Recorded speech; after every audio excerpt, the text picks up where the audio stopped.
Pois é, a briga interna é tão grande. O filósofo Olavo de Carvalho disse que o governo está cheio de inimigos do presidente e do povo e pediu que os alunos dele saiam do governo o quanto antes. E muitos discípulos pediram para sair mesmo. Só que a relação de causa e efeito não está muito clara. Quem explica melhor essa história é o jornalista CD Silva, do portal A Agência.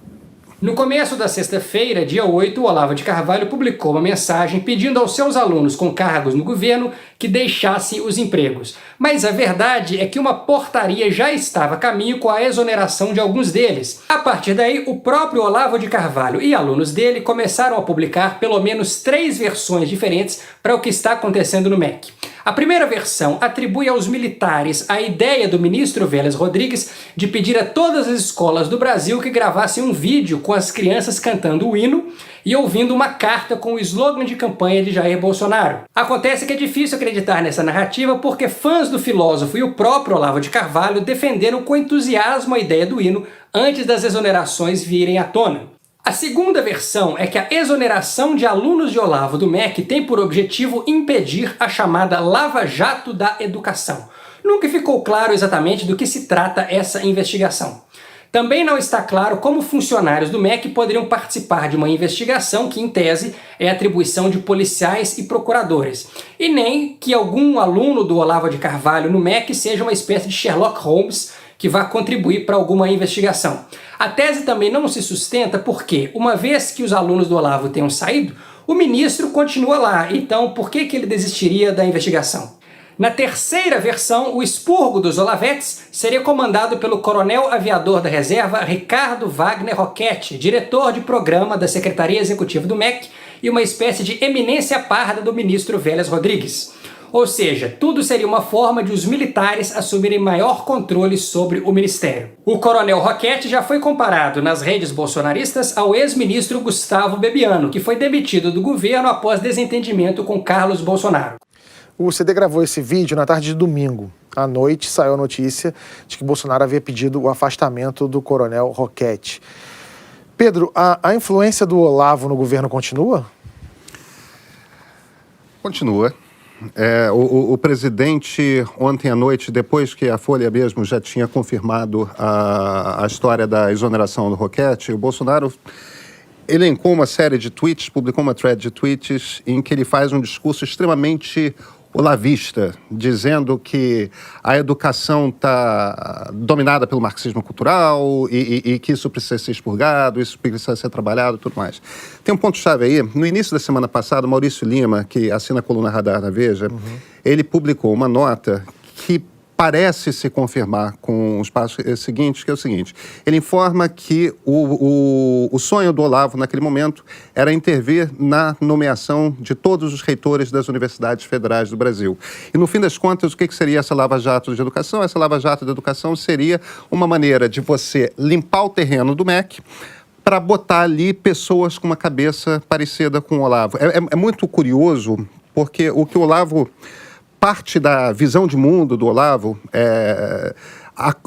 parte do princípio de que a esquerda usaria as ideias de um intelectual italiano do início do século XX chamado Antonio Gramsci, que seria uma maneira de você dominar culturalmente a sociedade espanhola. E é uma coisa curiosa, porque o Gramsci foi presidente do PC italiano na época em que o Mussolini estava no poder, e não foi o Gramsci que fez isso. Quem dominou ideologicamente o sistema de educação para implantar um sistema novo foi o Mussolini. E aparentemente era isso que o Olavo, esse é o plano, o sonho que o Olavo tem no MEC, usar o MEC para reformular o processo de educação, eu hesito em usar a palavra doutrinar, mas implementar uma visão de mundo particular no ensino público brasileiro. De alguma forma, em algum momento ali, talvez do Vélez, talvez dos militares, talvez da turma do lobby do ensino à distância, que também está muito presente no MEC, não está claro onde houve, mas houve uma fagulha aí, houve um atrito. E o Vélez teve autorização, eu duvido muito que ele tenha tomado a decisão de fazer esses remanejamentos e exonerações sem consultar o presidente da República. Ele, de alguma forma, se sentiu autorizado a fazer um movimento. Agora, em cima da grita do Olavo, obviamente o presidente da República voltou atrás e expurgou o Roquette, né, o sujeito que eles acusavam. Tem um ponto aí que é o seguinte: o Olavo, que é um destemperado, que é um intempestivo, que sai publicando o que lhe dá na telha no momento que a emoção bate, pediu para os alunos dele saírem do governo.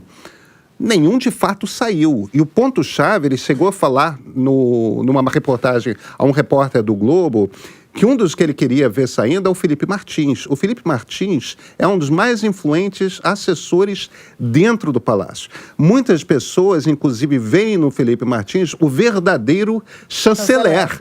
Que é o assessor internacional do Bolsonaro. Que é o assessor internacional, o sujeito que escreveu, tem 30 e pouquinhos anos, escreveu o discurso de Davos, do presidente da República, e é um cara bastante messiânico, né? A única coisa que o Felipe Martins, além de não se demitir, a única coisa que ele publicou no Twitter esses dias foi um longo poema de um poeta inglês chamado Chesterton, falando de cruzadas e tudo mais, por conta dessa cruzada que eles imaginam do Ocidente cristão contra a Rússia, a China, o mundo islâmico, eu tô etc, tentando me lembrar onde etc. eu li, mas eu tinha lido dado como certo a saída dele, não? Não saiu, continua e publicou hoje no Twitter as 3 letras VVV, que está sendo interpretado como uma citação de Júlio César, né? Veni vidi vici, vim e venci. Talvez seja um pouco cedo para dizer que ele venceu, mas por enquanto os olavistas, ou olavetes, estão declarando vitória. Não, e você falou que o Vélez certamente teve autorização, e deve ter tido, porque o Bolsonaro já deixou claro que quando alguém faz alguma coisa que não passou por ele, já vaza um áudio de WhatsApp, alguma coisa. Eu não mandei fazer isso, não. Não foi o que... Não é? É muito louco, né?